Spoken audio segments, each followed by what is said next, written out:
Colman as star of the Dunwich Horror, a suspense play produced, edited, and directed by William Spear.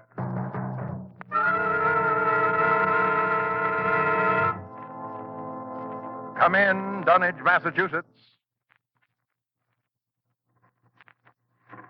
Come in, Dunwich. Good evening. This is Henry Armitage. I'm speaking to you for... Dr. Rice, please close the window. I'm speaking to you from my laboratory on the slopes of Sentinel Hill near Dunwich, Massachusetts. Present with me is Dr. Warren Rice, my distinguished colleague from Miskatonic University. We are now about 100 yards from the summit of the hill, which is crowned by a huge table-like stone set in the center of a circle of stone pillars, a place of prehistoric worship. A moment ago, you may have heard the dogs of Dunwich Township barking, as we have heard them for 3 days and 3 nights. Dr. Rice and I know the horror which their barking portends, but the purpose of this broadcast is to make this unbelievable horror believable to you. I hope for your sakes and ours we are successful tonight. It is the eve of All Hallows. Tomorrow will be too late.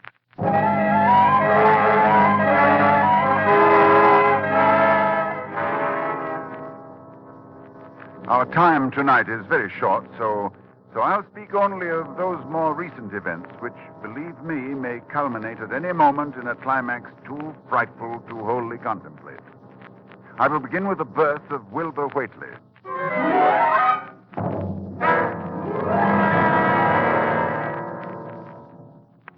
It was the night of February the 2nd, 1921, Candlemas, toward dawn, when Lavinia Waitley, a deformed albino woman about 35 years old, gave birth to her dark, goatish-looking son in the crumbling Waitley farmhouse northeast of the village. No one attended her. No doctor or midwife. No one was with her, except her aged, half-insane father, who was known as Wizard Waitley. So Wilbur came into this world under heaven knows what incantations, what appeals to what power. A week later, Wizard Waitley drove his sleigh into Dunwich village and reported the event to a group of loungers in Osborne's general store. Hey, your grandson got yellow hair like Lavinia, Wizard? No, takes after his father more. He's dark. You never spoke of who his father might be now, did you? Oh, you know his father when the time comes. Oh, Lavinia's read and seen some things the most of you only talk about. Calculate her husband's as good as you can find this side of Aylesbury. Well, we don't be nosy, Wizard. Maybe it wanted no church that none of you heard of. But you wouldn't ask no better church wedding than Lavinia's. Well, I didn't hear tell of no wedding, Wizard. When was that? Oh, not a wedding you'd hear of, Corey. Not a husband you'd hear of, neither. But let me tell you something. Someday you folks will hear a child of Lavinia's calling its father's name on top of Sentinel Hill.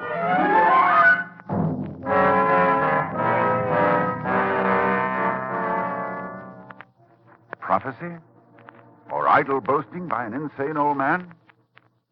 Oh, I know I ask a great deal when I ask you to believe that the arrival of an infant into that house of dire poverty and squalor could possibly constitute a horror and a threat to all our known world. Yet it has an earthly history. Perhaps through this history, you will be able to give it credence. Wilbur Waitley's growth was uncanny. But even if he had been an average child, he would have become, in time, an unnatural being, for he was surrounded from the first by the most malign influences. There was his grandfather, old Waitley, Wizard Waitley, who each Halloween climbed Sentinel Hill to the great circle of stone, and while the hills shook, stood holding a great book open on his arms and shrieked into the wind. Shrieked.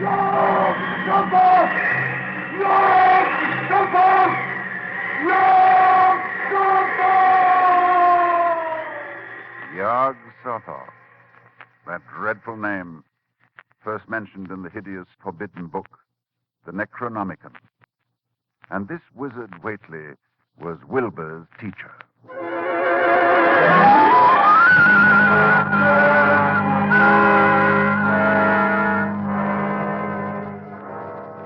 The villagers began to notice curious things that were going on at the Waitley farmhouse. Soon after Wilbur was born, old Waitley began to remodel the house. The abandoned upper story was restored, and all the windows were tightly boarded up. And then, Wizard began to buy cattle in large numbers, both horses and cows. Yet the livestock on the farm didn't seem to increase. Young Lem Brown was one day curious enough to creep close to the house to count the Waitley herd. Dr. Armitage, there warn't more than 12 cows, and them sick. Looked like they had the blight and funny wounds on them, like cuts. I heard something, too, in the top part of Wizard's house. Something like water slapping inside, only big like a sea.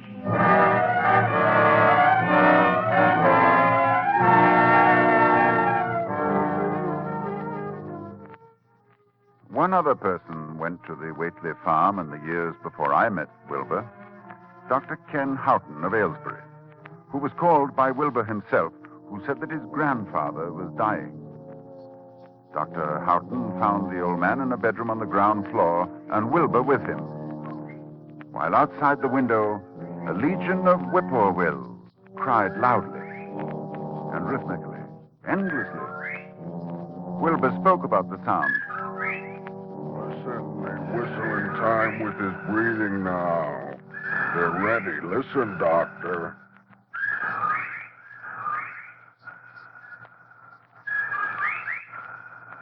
They know his soul's going out. They're waiting. Yes, Wilbur, that's an interesting superstition. Late in the year for them, too. And when he goes, if they catch him, they'll keep laughing till break of day. If they don't catch him, they'll quiet down. You mean you believe that... Just a minute. I think he's conscious. Yes, the birds changed when his breathing changed. Like I say. Willie! I'm here. More space, Willie. Remember, more space soon. Yes, I'll build it. You grows, but that grows faster. It'll be ready to serve you soon, Willie. I know. But remember, when it's time, you open up the gates to Yog Sothoth with the Long Chant, the one on page 751 of the book. But mind you, feed it enough, 'cause if it gets out before you opens to Yog Sothoth, it's all over. It's no use. He's going now. He's dead, Wilbur. Listen.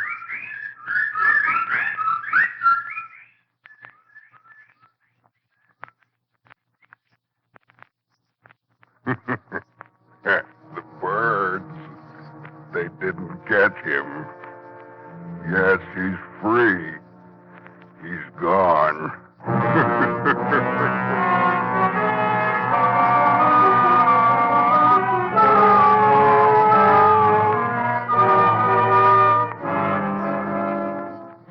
It was the winter following Wizard Waitley's death that I first met Wilbur.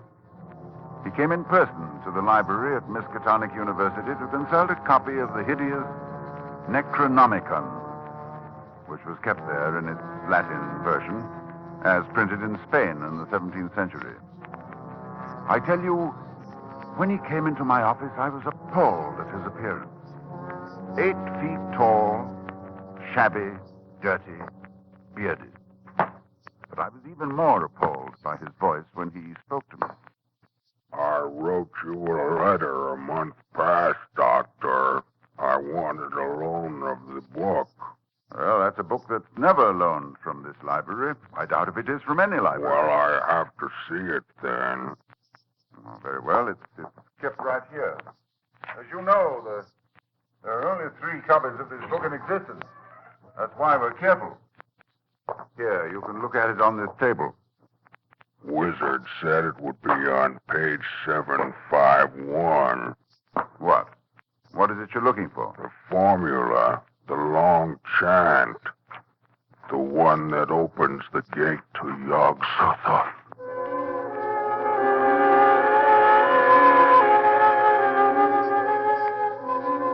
I felt a wave of fright as tangible as a draft from the tomb.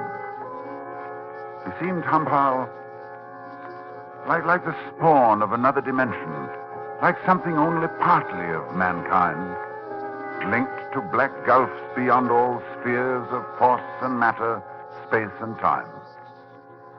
And presently he raised his head and spoke again. It's here, all right, but I'll have to have a copy. That paragraph there? I don't know. Do you know Latin, Doctor? Yes, certainly. Then read it, Doctor. Let's hear how you make it out. All right, that shouldn't be difficult. Let's see. Nor is it to be thought that man is the oldest or the last of Earth's masters. The old ones were, and the old ones shall be. Not in the spaces that we know, but between them. But only Yog-Sothoth knows the gate. Yog-Sothoth is the gate to where the old ones broke through of old. Their hands are at your throats, yet ye see them not.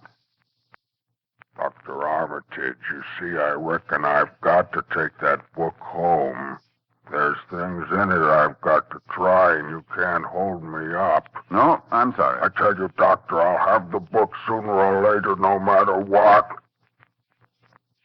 You see, it that's waiting for me at home won't wait much longer.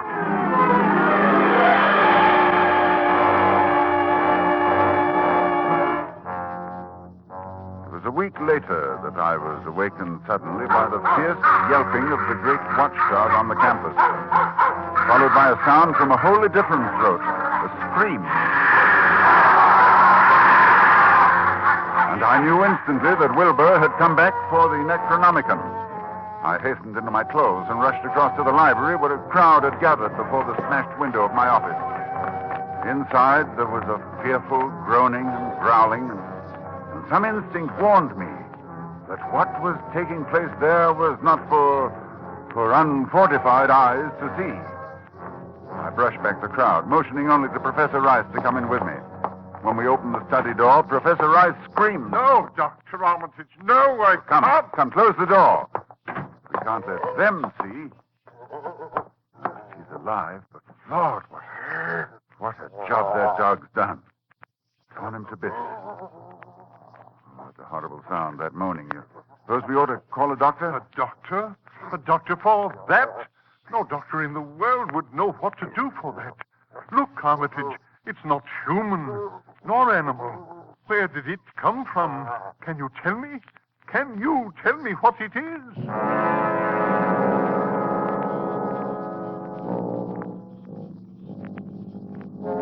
No, I couldn't tell what Wilbur Waitley was. The thing that lay half bent on its side in a pool of greenish-yellow stickiness was 9 feet tall. And the dogs had torn off all the clothing and some of the skins. It was partly human, beyond a doubt, with very man-like hands and head, but the torso and lower parts of the body were fabulous. Its chest had the leathery hide of a crocodile or alligator. But below the waistline, the skin was covered with coarse black fur. And from the abdomen, long greenish-gray tentacles. the limbs terminated in ridgy-veined pads that were neither hooves nor claws. And as Dr. Rice and I stood staring at this presence, the whippoorwills began to cry in unison outside the study window. And then the thing on the floor roused and mumbled.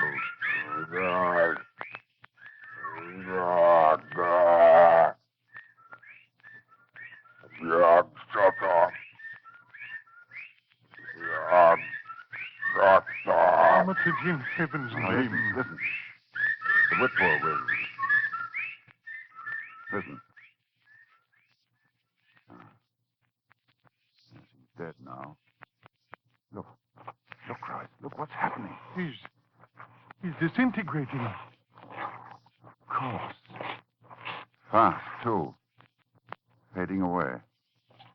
Because he isn't made of matter as we know it on Earth.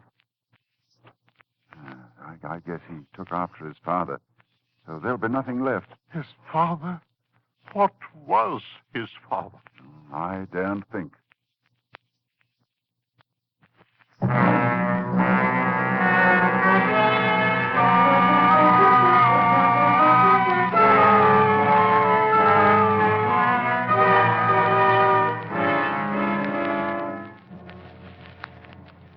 I thought then that what came into our world with Wilbur Waitley left with him. I forgot what he himself had told me of it, which was waiting in the sealed house Wizard Waitley had built, where the cattle were driven to disappear. But Wilbur Waitley left a diary, written in a strange alphabet resembling Sanskrit. And I worked off and on for weeks to decipher it. And finally, I read the following passage written by Wilbur when he was no more than 8 years old. That upstairs is more ahead of me than I had thought it would be, and is not like to have much earth brain. I can see it a little when I make the sign or blow the powder of Ivangatse at it.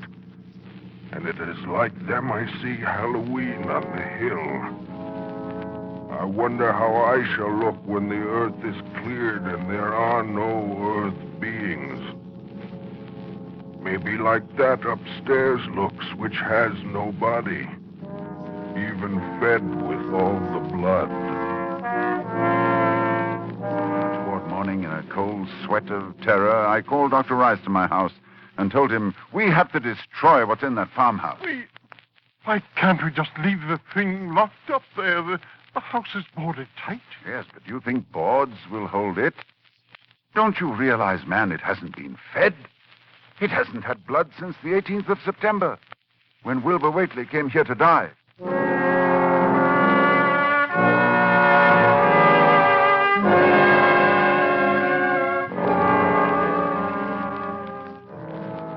We left for Dunwich that night, and we've been here on Sentinel Hill ever since, working desperately to discover the formula in time. But a week ago tonight, shortly after dawn... Yeah, hello? Dr. Armitage, this is Lem Brown. I was just up beyond the glen, Doctor, looking for cows I lost last night. Yes, Lem? Well, Doctor, something's been there. Smells like thunder, and there's prints in the road.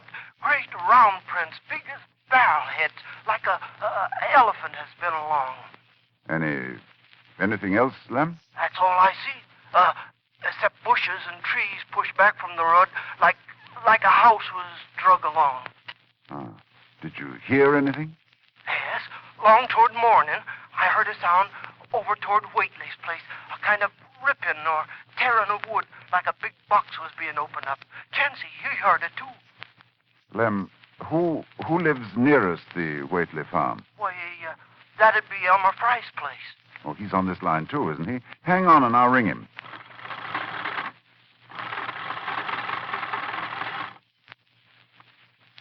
Yes, Dr. Armitage, this is Central. I'm trying to get Elmer Fry, Central. Doctor, he must be out somewheres, and his whole family. I was ringing there an hour ago. Earl Sawyer saw Elmer's cows stampeding in Cold Spring Glen. Oh, you didn't get him, hmm? All right. But if you hear or see anything more, let me know. I'll be here working all day. Rice! Rice! Oh, wake up. It's loose. It's out of the house. One family gone already. We have to work. Pray God we find that formula in time.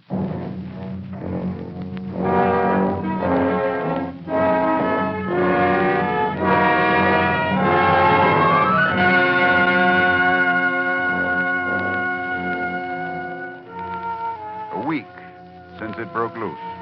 A week of terror and panic here in Dunwich Township. Each night it moves about the countryside, leaving the trees crushed in a 30-foot swathe, as though by a moving mountain, leaving its monstrous tracks on a trail of tarry stickiness, leaving crushed and gutted farmhouses and whole herds of cattle drained of blood. Well, ladies and gentlemen, that is the story to this moment. And tonight is Halloween. Tonight we are here to... Oh, just one moment, please. Dr. Rice, did you hear something? With the window closed, no. Well, we'll throw it open. I thought so. Listen. The sound from 1,000 bending trees. A sound like the sea moving across a forest. Yes. Yes, it's coming here, of course. All Hallows, it comes to Sentinel Hill.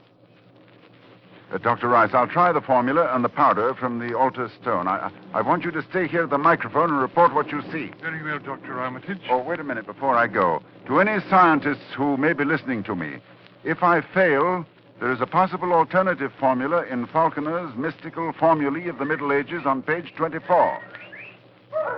Listen. Well, there are the whippoorwills. I better get out there. Take over, Dr. Rice. Yes. I'll do as well as I can, Armitage. Good luck.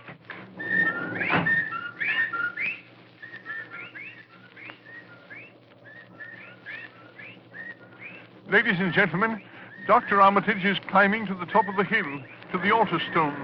I can see him plainly, for the moon is high and the night clear. Down the hill, toward the dark village, I can see the grasses and shrubbery bending down, marking the monster's ascent. It moves quite fast, and I feel a proximity to phases of being utterly forbidden. Now, Dr. Armitage stands now on the altar stone and is holding the powder which, if the books are correct, will make this thing for an instant visible. It is quite close to him now, perhaps 20 yards or less. He lifts his hands. He flings the powder in a wide arc. I can see... Oh, no! No!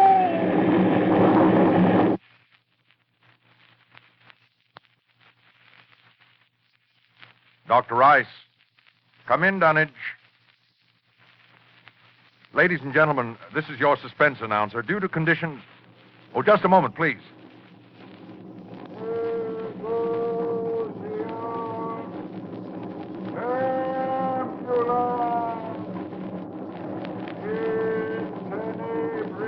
One moment, please. Dr. Rice, can you hear me? Yes, I can hear you. Yes, for a moment I was overcome when I saw... Ladies and gentlemen, perhaps you can hear now the incantation of Dr. Armitage. Listen.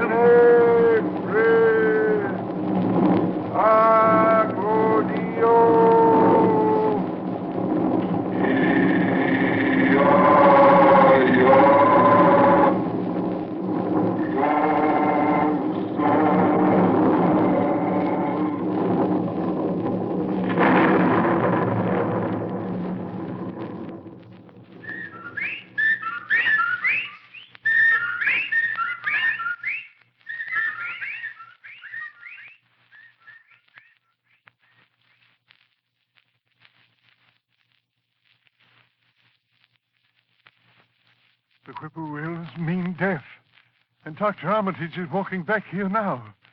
So we know that whatever it was, it is gone. It is dead. We can be thankful indeed. You see, I saw Dr. Armitage. Yes. Did you see it, Dr. Rice? I saw it, Lord, yes. What did it look like to you? It looked here. Like something made of squirming ropes, but bigger than a barn and shaped, well, like an egg. and dozens of legs, like barrels that half closed when it stepped, and nothing solid about it, and at least 15 or 20 mouths or trunks opening and closing, but what was it? Oh, a kind of force. A kind of force that doesn't belong in our part of space. Did you notice the half face on top? Half face, like a human face. Yes, very large, but yes, quite human. And quite like Wilbur's, like all the Waitleys. Then it was... That's right. It was Wilbur's twin brother. And you saw what 3 weeks' growth had done. And it was the child of Lavinia's who called its father's name on Sentinel Hill, as Wizard Waitley prophesied. You heard it calling, Yog Sotho. Ladies and gentlemen, this night is over. It is All Saints' Day. May heaven bless us all.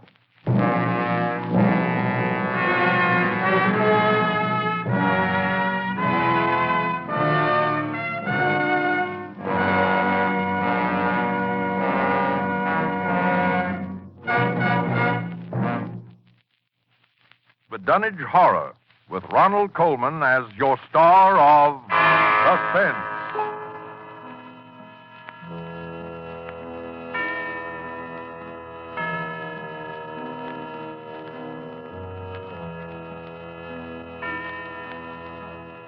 This is the Armed Forces Radio Service.